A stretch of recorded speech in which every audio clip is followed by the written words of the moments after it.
சாயிரம். சில காயங்களை, சில சூழ்நிலைகளை அப்படியே சிரித்துக்கொண்டே கடந்து விடுவதுதான் மிகப்பெரிய நல்ல செயலாகவே இருக்கும். ஜெய் சாயிரம், ஜெய் ஜெய் சாயிரம். நம்ம சாயன்பர்கள் எல்லாரும் எப்படி இருக்கீங்க?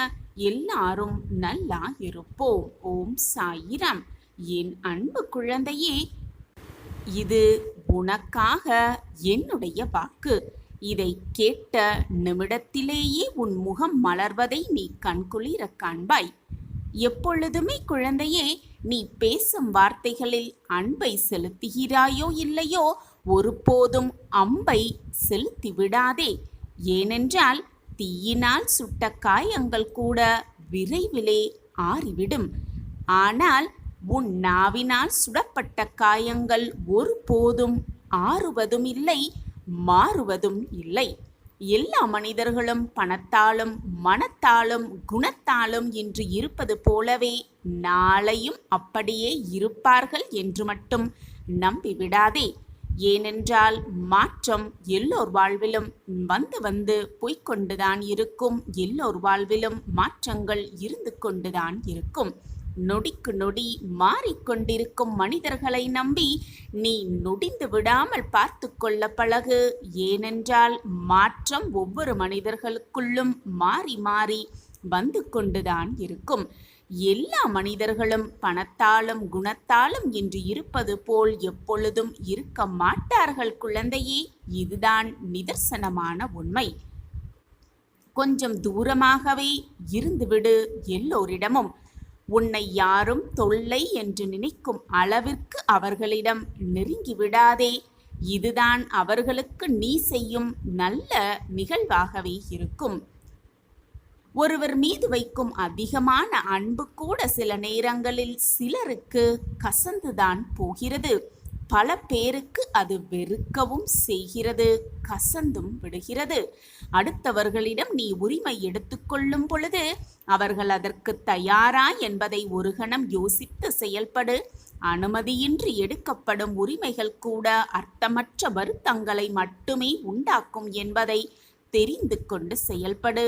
எனவே உரிமை எடுப்பதற்கு முன்பு அது அவர்களுக்கு பிடிக்கிறதா இல்லையா என்பதை ஆராய்ந்து பின் உரிமையோடு பழக்கத்தை வைத்துக்கொள். உருவத்தை காட்டும் கண்ணாடி உள்ளத்தையும் காட்டும்படி இருந்தால், உருவத்தை காட்டும் கண்ணாடி உன்னுடைய உள்ளத்தையும் காட்டும்படி இருந்தால், இங்கு பலரின் வேஷங்கள் என்றோ கலைந்திருக்கும், என்றோ தெரிந்திருக்கும். எல்லாருக்குமே காயங்களே இல்லாமல் வாழ்வை கடந்திருப்பார்கள் என்பது கேள்விக்குறியான விஷயம்தான். தான் செய்வது மட்டுமே சரி, தான் சொல்வது மட்டுமே உண்மை என்று வாதாடுபவர்கள் மத்தியில் அவர்கள் நடுவில் பேசாமல் இருப்பதுதான், அமைதியாக இருப்பதுதான் உனக்கான ஆயுதமாக வைத்துக்கொண்டு கடந்து செல். அந்த இடத்தில் அமைதியாக இருந்து விடுவதுதான் புத்திசாலித்தனமாகவே இருக்கும். அவர்களுக்கு எது சரி எது உண்மை என்று நீ புரிய வைக்க போராடினால் உன் மனம்தான் வீணாக நோகடிக்குமே தவிர உன்னிடம் உள்ள நிம்மதியும் மகிழ்ச்சியும் உன்னை விட்டு வெகு தூரம் சென்றுவிடும். ஆம் குழந்தையே, வெகு தூரம் சென்றே விடும். எதற்காக கவலைப்பட்டு கொண்டே இருக்கிறாய்? நீ எதை செய்தாலும் சரி, எதை பேசினாலும் சரி, எதை யோசித்தாலும் சரி, அனைத்தும் எனக்கு தெரியும் குழந்தையே. பொறுமையாக இரு. உன் வாழ்க்கையில் திருப்பம் உண்டாகப் போகிறது. உன் விதி ரேகையை மாற்றி அமைக்கப் போகிறேன் உன் சாயி தேவா. என்னை நினைத்து கொண்டிருக்கும் இந்த வேளையில் முடிந்தவரை உதவி தேவைப்படுபவர்களுக்கு உன்னால் முடிந்த உதவிகளை செய்து கொண்டே இரு. நீ என்னுடைய பொக்கிஷமான குழந்தை. எதற்காகவும் மனதை போட்டு வருத்தி கொண்டே இருக்காதே. உன் வாழ்க்கை நிச்சயமாக பொற்காலமாகவே இருக்கப் போகிறது. நீ எதற்குமே பயப்பட தேவையில்லை. நீ நினைத்தபடி உன் வாழ்க்கை உனக்கு நல்லபடியாகவே அமையும். ஆனால் ஒன்றை நன்றாக புரிந்து கொள் என் பிள்ளையே. வாழ்க்கை என்றால் கஷ்டங்கள் இல்லாமல் எப்படி இருக்கும்? இன்பமும் துன்பமும் கஷ்டமும் சந்தோஷமும் கலந்து இருந்தால்தான் வாழ்க்கை சுவாரஸ்யமாக இருக்கும். கஷ்டத்திற்கு துன்பத்திற்கு பின்வரும் இன்பமே இரட்டிப்பு மகிழ்ச்சியாக இருக்கும். அதை அனுபவித்து பார்த்தவர்களுக்குத்தான் இந்த அர்த்தம் புரியும். கஷ்டமோ நஷ்டமோ எது வந்தாலும் எதையுமே சரிசமமாக நினைக்க பழகிக் கொள்ள வேண்டும். கஷ்டம் வந்துவிட்டால் உடனே மனம் நொறுங்கி போவது மட்டுமல்லாமல் மனதை போட்டு வருத்திக் கொண்டும் உன்னை சுற்றி இருப்பவர்களை போட்டும் குழப்பிக் கொண்டும் இருக்கிறாய். அப்படி இல்லாமல் எது வந்தாலும் மனதை சரிசமமாக வைத்துக்கொள். கஷ்டம் வந்துவிட்டால் ஒரேதடியாக வீழவும் கூடாது. இன்பம் வந்துவிட்டால் ஒரேதடியாக சந்தோஷமாக ஆடவும் கூடாது. சரிசமமாக வாழ்க்கையை வைத்துக்கொண்டாலே போதும். வாழ்க்கை நிம்மதியாக போய்க்கொண்டே இருக்கும். இன்பமும் துன்பமும் கலந்து வருவதுதான் வாழ்க்கை என் பிள்ளையே. இன்பம் மட்டுமே நிரந்தரமாக இருந்துவிடவும் முடியாது. துன்பம் மட்டும் நிலையானதாக யாரிடத்திலும் இருக்கவும் முடியாது. மாறிக்கொண்டேதான் இருக்கும் இந்த வாழ்க்கையில். இன்பம் துன்பம் என்ற 2 பக்கங்கள் எல்லோர் வாழ்விலும் உண்டு. எது வந்தாலும் மனம் தளராமல் உழைத்து நம்பிக்கையோடு நாம் எடுத்து வைக்கும் ஒவ்வொரு அடியும் வெற்றியாகவே அமையும் என்ற நம்பிக்கையோடு உன் மீது நம்பிக்கை வைத்து உன் சாயப்பா மீதும் நம்பிக்கை வைத்து உன் அடியை எடுத்து வைத்து கொண்டே இரு. நிச்சயமாக உன்னை வெற்றிக்கான இலக்கை தொடுவதற்காக உன் அப்பா உன்னை அழைத்து செல்வேன். இது சத்தியமான வாக்கு. நிச்சயமாக உன் வாழ்வில் நீ ஜெயிக்கத்தான் போகிறாய் குழந்தையே. அதற்கான வழி அனைத்தையும் நான் உருவாக்கிவிட்டேன். திட்டத்தை தீட்டிவிட்டேன். என் திட்டப்படிதான் எல்லாம் சுமமாக நடந்து கொண்டிருக்கிறது. அதற்குள் உன் மனதை போட்டு வீணாக குழப்பாதே. உன்னை சுற்றி இருப்பவர்களையும் உன்னால் வேதனைப்பட வைக்காதே. அனைத்தும் இனி உன் வாழ்வில் நல்லபடியாகவே அமையும். விதி ரேகையை மாற்றி எழுதப் போகிறேன் உன் சாயப்பா. இனி என்னதான் கவலை உன் மனதில் வந்தாலும் நம்பிக்கையோடு பெருமையோடு சொல். என்னிடம் இருப்பது என் சாயப்பா என்று பெருமையாக எல்லோரிடத்திலும் சொல். உன் சாயப்பா உனக்கு தேவையான அனைத்தையும் பார்த்து பார்த்து செய்து கொண்டே இருக்கிறேன். என்னை மீறி எதுவும் தவறாக நிகழாது, நிகழவும் முடியாது. பிள்ளையே, நிகழ்கால வாழ்வு என்பதுதான் மிக முக்கியமானது. உன்னுடைய எதிர்காலம் நல்லதாக இருக்க வேண்டும் என்று நீ விரும்பினால் அது உன் கையில்தான் உள்ளது என் பிள்ளையே. நான் நிச்சயம் ஜெயிப்பேன். ஜெயிப்பதற்காகவே இந்த உலகத்தில் பிறந்துள்ளேன். என்னை ஜெயிக்க வைப்பதற்காக என் அப்பா இருக்கிறார் என்று நம்பிக்கை மட்டும் உன் மனதில் இருந்தால் போதும். நிச்சயமாக நீ உன் வாழ்வில் ஜெயித்து விடலாம். எதிர்காலத்தை பற்றிய பயத்தை உடனே உன் மனதிலிருந்து அழித்துவிடு. எது நடந்தாலும் நன்மைக்கே என்பதை தீர்க்கமாக நம்பு. நடப்பது அனைத்தும் நன்மைக்கே என்பதை பரிபூரணமாக நம்பு. ஏதோ ஒரு காரணத்திற்காகத்தான் அனைத்தும் நடக்கிறது என்பதை உன் மனதிற்குள் சொல்லிக்கொண்டே இரு. உன் எண்ணம் போல் உன் சொற்கள் போல் உன்னுடைய வாழ்க்கையும் சந்தோஷமாக மிக ஆனந்தமாகவே மாறிவிடும். நல்லதை மட்டுமே நினை, நல்லது மட்டுமே செய். உன் வாழ்வில் நல்லது மட்டுமே நிகழும். அதுவும் நிரந்தர நன்மையாகவே அது திகழும். என்னை தேடி என் சாயப்பா வந்திருக்கிறார். அவர் என்னுடன் இருக்கும் பொழுது நான் எதற்காக அனைத்திற்கும் கவலைப்பட்டு கொண்டே இருக்க வேண்டும் என்று சொல்லிக்கொண்டே இரு. உன் மனதிற்கு அது ஒரு புதுவிதமான புது தெம்பு கிடைப்பதை நீயே உணர்வாய். நீ இவ்வளவு உறுதியாக இருப்பதை பார்த்து நான் மிகவும் மகிழ்ச்சி அடைகிறேன் என் பிள்ளையே. எதற்கும் கலங்காதே என் பிள்ளையே. உன்னுடைய கஷ்டமான இந்த நிலைமையும் நான் மாற்றி காட்டுகிறேன்.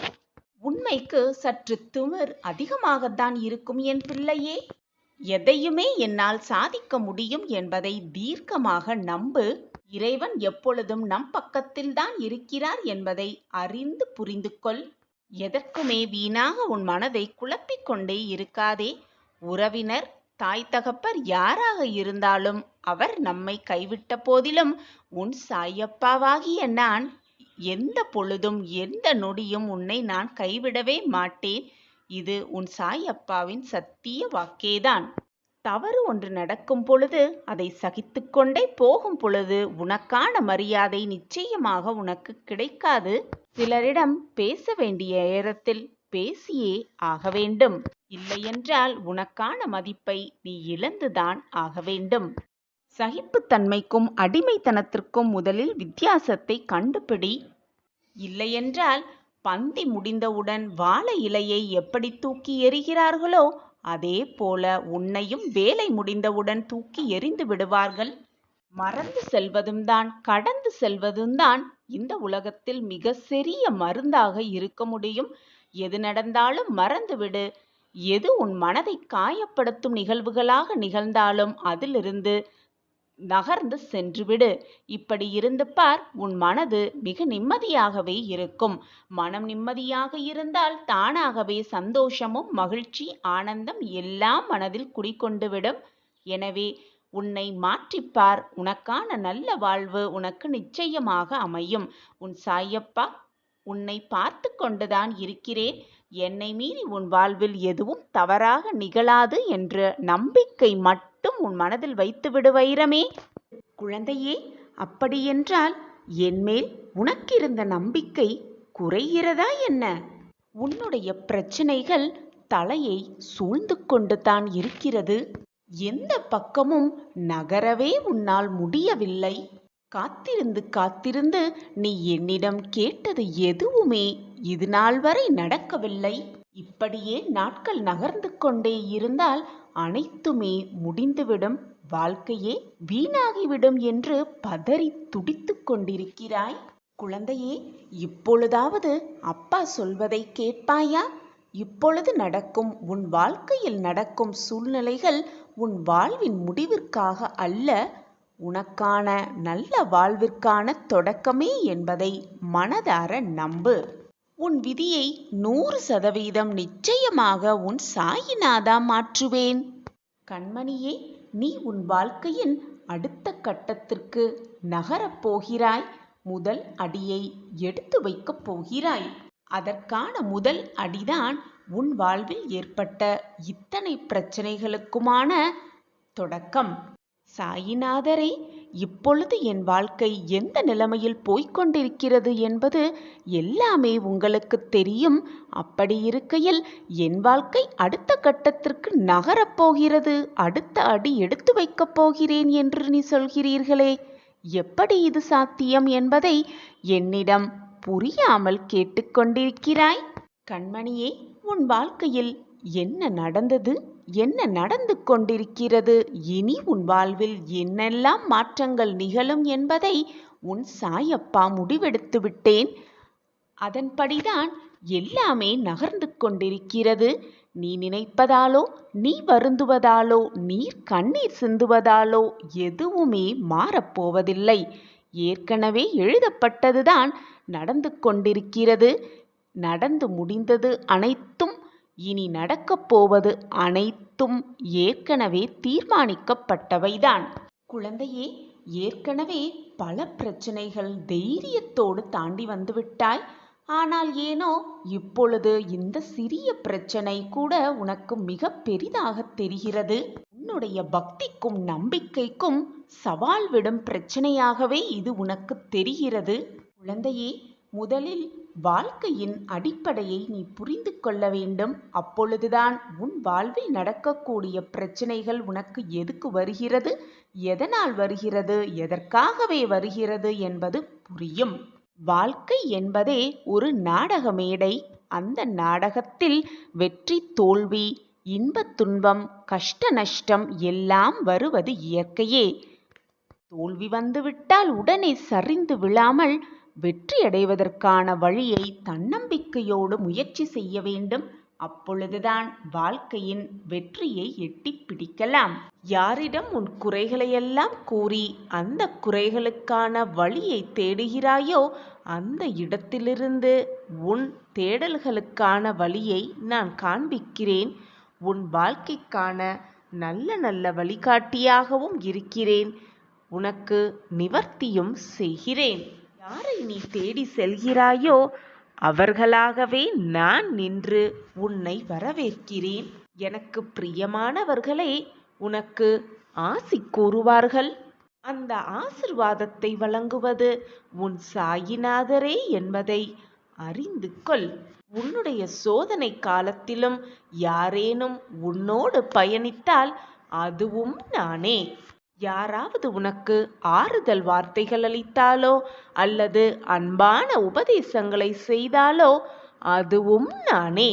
அவர் வாய் மொழியிலிருந்து வருவது என்னுடைய சொற்கள் என்றே அறிந்து கொள்.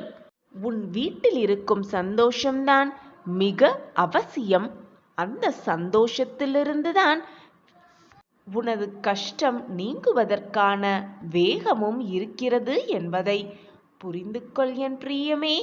உன்னை யாராவது தவறாக பேசினாலோ கீழ்த்தனமாக நடத்தினாலோ உன்னை பற்றி இல்லாததையும் பொல்லாததையும் சொன்னார்களோ அதை காதில் வாங்கிக் கொள்ளாதே, மனதிலும் ஏற்றுக்கொள்ளாதே. அவர்களுக்கு எங்கே எப்போது எப்படி பதில் சொல்ல வேண்டுமோ அங்கே அப்போது அப்படி நான் பதில் சொல்லுவேன். நீ வருத்தப்படாதே. உன் சாயிநாதர் எப்பொழுதும் உன்னை நோக்கியே உள்ளேன். என்னுடைய கண்ணின் இமை போல் உன்னை நிச்சயமாக பாதுகாப்பேன். என் பார்வையும் எப்பொழுதும் உன்மீதுதான் உள்ளது. நான் உன் அருகில் இருக்கும் பொழுது காற்று உன்னை கலைக்காது, கஷ்டம் உன்னை நெருங்காது, துன்பம் உன்னை வேதனைப்படுத்தாது, தீ உன்னை சுடவே சுடாது. என்னப்பா சர்வ சக்தி வாய்ந்தவர் என்று நினைத்து கொண்டு உன் வழியில் நீ பயணம் செய்து கொண்டே இரு கண்மணியே. வெற்றி உனக்கே. மற்றவர்கள் உனக்கு எத்தனை இடையூறுகள் செய்தாலும் கலங்க தேவையில்லை. ஏனென்றால் இறைவன் கொடுப்பது எப்பொழுதும் இழக்கப்படுவதும் இல்லை. மனிதன் கொடுப்பது எப்பொழுதும் நிரந்தரமாக இருந்து விடுவதும் இல்லை. என் பிரியமான பொக்கிஷத்தை உன் சாயப்பா சுமந்து பொக்கிஷமாக காப்பேன். உன் தாயாக தகப்பனாக அனைத்துமாக இருந்து உன்னை கண்ணின் மணி போல் எப்பொழுதும் காப்பேன் உன் சாயிநாதர். உன் வாழ்க்கைக்கு அனைத்துமாக எப்பொழுதும் நான் உனக்கு துணை நிற்பேன். உன் துன்பங்கள் அனைத்தையும் நான் சுமப்பேன். என்னுடைய பாதங்களில் உன்னுடைய வேதனைகள் அனைத்தையும் போர்த்துவிட்டு மகிழ்ச்சியாக வாழ துவங்கு. விரைவில் உன் வாழ்வில் உள்ள இருளெல்லாம் நீங்கி வெளிச்சம் பிறக்கும். உனக்கு நல்ல விடியல் உண்டாகும். இனி நீ சுபிக்ஷமாக வாழப் போகிறாய். உன் சாயப்பா இருக்க உனக்கு என்ன பயம்? கலங்காதே என் கண்மணியே. நான் உன்னை எப்பொழுதும் கைவிடவே மாட்டேன். உனக்கான வெற்றி பாதை உருவாகிக் கொண்டே இருக்கிறது. என்றுமே கலங்காதே. நீ சுபிக்ஷமாக வாழப்போகிறாய். உனக்கு துணையாக எப்பொழுதும் உன் அப்பா உன் அருகிலேயே இருக்கும் பொழுது வீணாக உனக்கு ஏன் இந்த மனக்குழப்பம்? நம்பிக்கையோடும் பக்தியோடும் யார் என்னை வந்து சரணடைகிறார்களோ அவர்கள் நீர் போய் கடலில் எப்படி கலக்கிறதோ அதுபோல என்னிடம் வந்து சரணடைந்து விடுகிறார்கள், கரைந்தே விடுகிறார்கள். என் மீது உங்களின் சுமைகளை எல்லாம் வைத்து விடுங்கள். நான் அதை தாங்கி உங்களுக்கான அபயத்தை நிச்சயமாக வழங்குவேன். உடலால் உலகத்து தேவைகளை செய்து கொண்டே மனதை இறைவனுக்கு அர்ப்பணித்துவிடு என் குழந்தையே. இறைவன் கருணையுள்ளவர். அவர் எப்பொழுதுமே நல்லவர்களுக்கு தீங்கு வர அனுமதிக்கவே மாட்டார். இந்த உலகத்தில் உள்ள அனைத்து ஜீவராசிகளின் மேல் அன்பு செலுத்து. முதலில் பசியாக இருப்பவர்களுக்கு உணவை கொடுத்துவிட்டு பின் நீ உண்ணுவாயாக. இதுதான் தர்மமும் கூட. ஒருவருக்கொருவர் சேவை செய்தும் அன்பாக இருந்தும் உதவி செய்தும் நாம் அன்பாக இருப்போம். பொழுது இந்த உலகமும் அமைதியாகவே இருக்கும். பாவங்கள் நீங்க பெற்றவர்கள் அதிர்ஷ்டம் செய்தவர்களே, புண்ணியம் செய்தவர்களே பாக்கியசாலி கூடவே. பாவங்கள் நீங்க பெற்றவர்களுக்கு சாயப்பாவை வணங்கும் பாக்கியம் பேறு நிச்சயமாக கிட்டும். நீ என்னுடைய பொக்கிஷம். அதனால்தான் சாயப்பாவை வணங்கும் பாக்கியம், சாயப்பாவை பிரார்த்தனை செய்யும் பாக்கியமும் உனக்கு இப்பொழுது இந்த நொடி கிடைத்திருக்கிறது குழந்தையே. எனக்கு எந்தவித உபசாரணங்களும் பூஜைகளும் செய்ய அவசியமே இல்லை. ஒரே ஒரு முறை என்னை நினைத்தாலே போதும், ஒரே ஒரு முறை சாயி என்று கூப்பிட்டாலே போதும், என் கண்களை நன்றாக பார்த்தாலே போதும், தூய்மையான உண்மையான பக்தி இருக்கும் இடத்தில், நம்பிக்கை இருக்கும் இடத்தில், பொறுமை இருக்கும் இடத்தில் நான் சர்வ நிச்சயமாக இருப்பேன். அங்கு நிச்சயமாக வியாபித்து இருப்பேன். அகங்காரம் மிக்கவனுக்கு குருவின் போதனை கூட பயனற்றவையே. முதலில் அகங்காரத்தை விட்டு ஒழியுங்கள். ஷீரடியில் உள்ள துவாரகா மாயியை சென்றவர்கள், சரணடைந்தவர்கள் நிச்சயமாக அகங்காரத்திலிருந்து மீண்டே விடலாம். உன்னுடைய வாழ்க்கையின் மிகப்பெரிய எதிரியே உன்னுடைய கோபம்தான். கோபமால் அழிந்தவர்கள் பல பேர் இருக்கிறார்கள்.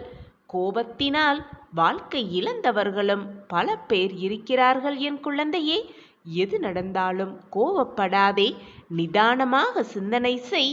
பொழுது உன் வாழ்க்கையில் அதீதமான மகிழ்ச்சியை நீ அடையலாம். நீ எவ்விதம் என்னை நம்புகிறாயோ அவ்விதமாகவே நான் உன்னை முழுமையாக ஏற்றுக்கொள்கிறேன். அதனால் நம்பிக்கையே அடித்தளம். நம்பிக்கையாக இரு, பக்தியாக இரு, பொறுமையாக இரு. அனைத்தும் உனக்கு ஜெயமாகும். நீ தொட்டதெல்லாம் துவங்கும், கேட்டதெல்லாம் கிடைக்கும், நினைத்ததெல்லாம் நிறைவேறும். பேராசையும் இறைவனும் எதிரெதிர் துருவங்கள் குழந்தையே. எங்கு பேராசை நிலவிக் கொண்டிருக்கிறதோ அங்கு எந்த கடவுளும் இருப்பதே இல்லை.